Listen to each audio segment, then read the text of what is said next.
అందరికీ నమస్కారం. నా పేరు ఏలూరు ప్రసాద్, నర్సరావుపేట శారదాంబ థియేటర్ వెనుకున్న సిరి అపార్ట్మెంట్లో ఉంటాను. గతంలో ఒక 2-3 సంవత్సరాల క్రితం ప్రెస్ మిత్రుల ముందుకు రావాల్సిన సందర్భం వచ్చింది. మళ్ళీ తిరిగి అటువంటి అంశం మీదే నేను ముందుకు వస్తున్నాను. ఐపీఎల్ పర్వం, అంతులేని ఐపీఎల్ పర్వం. మీడియా అనేది ప్రజా జీవితంలో ఒక భాగం కాబట్టి మీ అందరి సహకారం కూడా కావాలి. నిర్దాక్షిణ్యంగా కోట్ల రూపాయల అప్పులు చేయడం, వాటిని ఎగ్గొట్టడం, చట్టబద్ధంగా ఎగ్గొట్టడం, చట్టంలో ఉన్నటువంటి లొసుగుల్ని ఆసరాగా తీసుకుని ఇటువంటి కల్చరు మీరందరూ గమనిస్తూనే ఉన్నారు. నర్సరావుపేటలో చాలా ఎక్కువగా జరుగుతుంది. ప్రజెంట్ ఈ విషయానికి వస్తే మా అపార్ట్మెంట్లోనే మాకు చాలా సన్నిహితంగా మా అందరికీ స్నేహితుడు అమరా ఇంజనీరింగ్ కాలేజీ అధినేత అయినటువంటి అమరా వెంకటేశ్వరరావు అనేతను మాకు బాల్య స్నేహితులు, చిన్నప్పటి నుంచి మాతో పాటు కలిసి పెరిగిన వ్యక్తి. అతని కుటుంబం ప్రజెంట్ మీ ముందు ఉన్న అందరితోటి చాలా సన్నిహిత సంబంధాలు కలిగి ఉండి అందరం కలిసిమెలిసి ఉండేవాళ్ళం. మా దగ్గర ఉన్నటువంటి డబ్బులు అతని దగ్గర దాచిపెట్టుకోవటం, అతనికి అవసరమనండి మేము దాచిపెట్టుకోవడం కానివ్వండి, అతనికి డబ్బులు ఇవ్వటం జరిగింది. చాలా గౌరవంగా అతను బతుకున్నంత వరకు చాలా గౌరవ మర్యాదలుగా అతను మాతో ప్రవర్తించేవాడు, స్పందించేవాడు.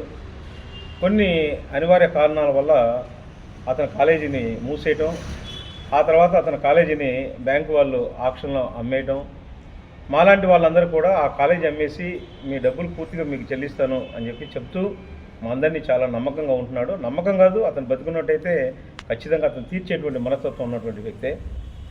ఆ తర్వాత ఆయన మరణించిన తర్వాత వాళ్ళ కుటుంబ సభ్యులు, ప్రత్యేకించి ఆయన భార్య అమరా సుధారాణి అనేటువంటి ఆమె మా అందరితో సన్నిహితంగా ఉంటూ మీ బాకీలు కట్టేస్తాను అని చెప్తూ మభ్యపెడుతూ, ఒక విధంగా చెప్పాలంటే కాలాతీతం చేస్తూ ఆ కాలేజీకి సంబంధించినటువంటి మాకు చేతనైన సహాయం, ఎవరికి కావాల్సిన సహాయం, వాళ్ళ సొసైటీ రెన్యువల్ చేయకుండా ఆగిపోయి ఉంటే మేమే పూనుకుని దాన్ని అంతా రెన్యువల్ చేయించి దాన్ని ముందుకు తీసుకుపోయాం. అయితే ఆ బ్యాంక్ ఆప్షన్ వేసిన తర్వాత బ్యాంకు వాళ్ళకి చెల్లించాల్సినటువంటి పైకం పోను మిగిలిన అమౌంట్ని అమరా వెంకటేశ్వర సొసైటీలో బ్యాంకు వాళ్ళు డిపాజిట్ చేయడం జరిగింది. 4 కోట్ల చిల్లర ఆ బ్యాంకు వాళ్ళ దగ్గర ఇప్పుడు కూడా ఉన్నాయి, బ్యాంకులో ఉన్నాయి. అవి కాకుండా అమరా వెంకటేశ్వర పేరుతో ఉన్నటువంటి స్థిరాస్తులు ఉన్నాయి. వీటి మొత్తాన్ని కలిపితే మా బాకీదారులందరికీ వాళ్ళ డబ్బులు ఇచ్చేయచ్చు. వాళ్ళు డబ్బులు లేకపోతే వాళ్ళని ఒత్తిడి చేసి మానవత్వం లేకుండా ప్రవర్తించేటువంటి వ్యక్తులు నేను కాదు, వీళ్ళు ఎవరు కూడా కాదు. ఇప్పుడు కూడా మేము వాళ్ళని మా కుటుంబానికి సన్నిహితులుగానే చూస్తున్నాం. కానీ ఈ మధ్య జరిగినటువంటి పరిణామాల్లో తను ఒక నిర్ణయానికి వచ్చింది. ఆ అమ్మాయి ఏంటంటే, పంచడం దీనికి చాలామంది ఐపీలు పెడుతున్నారు కదా, నేను కూడా ఐపీ పెడతాను అనేటువంటి ధోరణిలోకి వచ్చింది. దానికి నర్సరావుపేటలో ప్రత్యేకించి మీకు చెప్పదలుచుకుంటున్నాను మీడియా వాళ్ళకి.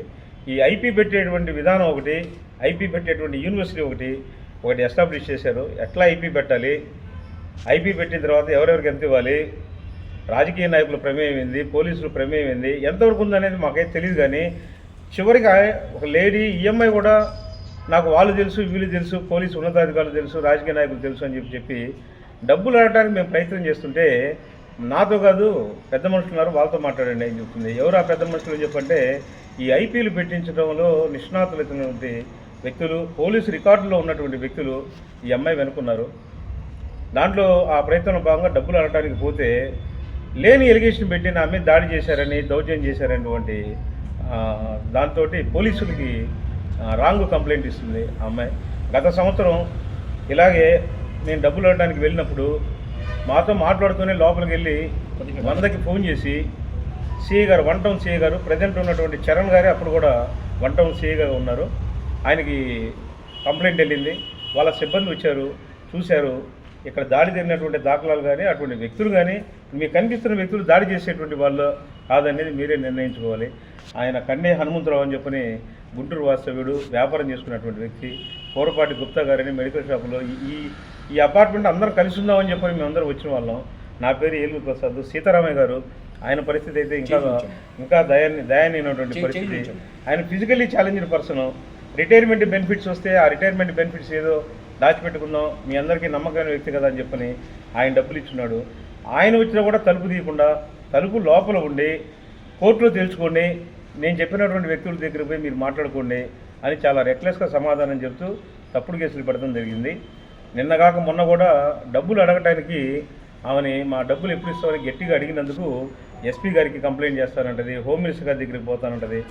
నాకు వెనక చాలా బ్యాక్గ్రౌండ్ ఉంది, మిమ్మల్ని ఎంత చూస్తామని చెప్పని మేము మా స్నేహితుడు భార్య అని మేము పరిగణిస్తుంటే ఆ అమ్మాయి అన్నీ మర్చిపోయి ఆ అమ్మాయి మా మీద ఫాల్స్ ఎలిగేషన్ చేసింది. సమాజంలో బాధ్యత కలిగినటువంటి వ్యక్తులుగా ఉండున్నాం మేము, సమాజానికి సమాధానం చెప్పుకోవాల్సిన అవసరం వచ్చింది. నిన్న మా స్థాయి దాటిపోయి మా కుటుంబాలను కూడా నా భార్యని, అలానే కొత్తూరు సురేష్ వాళ్ళ భార్యని, ఇట్లా ఆడవాళ్ళ పేర్ల మీద కూడా కంప్లైంట్ ఇచ్చేటువంటి నీచమైన స్థితికి ఆ అమ్మాయి దిగజారింది. వీటన్నిటినీ మీకు తెలియజేయాలని, జరిగిన వాస్తవాలు మీకు చెప్పాలని నా బాధ్యత కాబట్టి తెలియజేయడం వచ్చాను. పోలీస్ డిపార్ట్మెంట్ వాళ్ళు కూడా నేను ప్రెస్ ద్వారా తీసుకునేటువంటి విన్నపం ఏంటంటే, అయ్యా చట్టంలో ఉన్నటువంటి లొసుకులు మీరు చూస్తున్నారు. నర్సాపేటలో 100 కోట్ల ఐపీలు చాలా సరదాగా పెట్టేస్తున్నారు. మా కష్టార్జితాన్ని ఏ వ్యాపారం చేసే తెలివితేటలు లేని వాళ్ళు మాత్రమే వ్యాపారంలో ముందున్నటువంటి వాళ్ళకి ఇచ్చి వాళ్ళ దగ్గర మాత్రం మేము ఫైనాన్స్ వ్యాపారం చేసేవాళ్ళం కాదు, మేమంతా రూపాయి బేస్లో వడ్డీలకు ఇచ్చాం. దానికి సంబంధించిన కాగితాలు లేవని ఎస్పీ గారి దగ్గర పోయి కేవలం మేము దౌర్జన్యం చేస్తున్నామని ఆయన్ని నమ్మించే ప్రయత్నం చేసింది.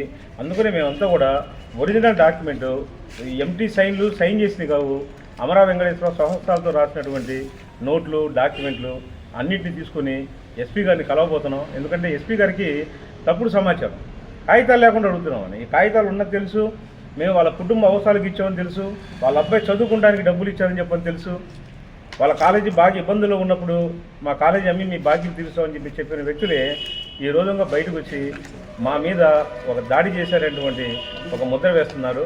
దాడి చేయాలనుకుంటే మేము ఇదే అపార్ట్మెంట్ ఎదురెదురు ఇళ్లలో ఉంటాం. ఈ పని ఎప్పుడూ చేస్తుండేవాళ్ళం. ఆ పని మేము చేయడానికి ఎప్పుడు ప్రయత్నం చేయలేదు. ఎందుకు చేయలేదని అంటే, చనిపోయిన భర్త మా అందరికీ మంచి స్నేహితుడు అతను. దాన్ని దృష్టిలో పెట్టుకొని ఆ పిల్లల్ని మా పిల్లలాగే భావిస్తా వాళ్ళ మీద బయట నుంచి ఏదైనా ఒత్తిడి వచ్చినా కూడా మేము కూర్చోబెట్టి సావధానంగా మాట్లాడుతూ ఉంటే చివరికి ఈ ఐపీ పెట్టించేటువంటి బ్యాచ్ వాళ్ళతో చేతులు కలిపి వీళ్ళకి పంచడం దేనికి, వాళ్ళకి ఏదో కమిషన్ మాట్లాడుకుందంట, మాకు 50 లక్షలు ఇవ్వండి, పోలీస్ డిపార్ట్మెంట్ వాళ్ళకి 25 లక్షలు ఇప్పిస్తాం, పొలిటికల్గా ఏమైనా వస్తే మేము మేనేజ్ చేస్తాం, మొత్తం ఎగ్గొట్టేటువంటి మార్గం ఉంది అని చెప్పి వాళ్ళు ఇచ్చిన సలహా మీద ఆ అమ్మాయి డైరెక్ట్గా చెబుతుంది, మీరు వాళ్ళతో మాట్లాడుకోండి నాతో కాదని చెప్పి చెబుతుంది.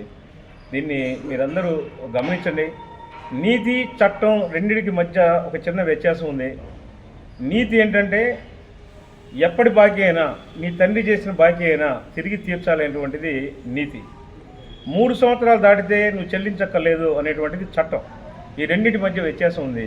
చట్టంలో ఉన్నటువంటి లొసుగుల్ని ఉపయోగించుకొని ఈ ఐపీలు పెట్టేటువంటి కార్యక్రమం మీరు అందరూ చూస్తూ ఉన్నారు. ఎన్నో జీవితాలు నాశనం అయిపోతున్నాయి. మీ ద్వారా ప్రజాప్రతినిధుల్ని, అలాగే పోలీస్ డిపార్ట్మెంట్ వాళ్ళని మీ అందరూ కూడా నేను విన్నవించుకుంటున్నాను. ఇటువంటి వాటిని గమనించి దయచేసి ఇటువంటి వాటిని వాళ్ళకి షెల్టర్ ఇవ్వకుండా, ప్రోత్సహించకుండా వాస్తవాలు గ్రహించి న్యాయం ఎవరి పక్షాన ఉంటే వాళ్ళకి మీరు న్యాయం చేస్తారని ఆశిస్తాను. నమస్కారం.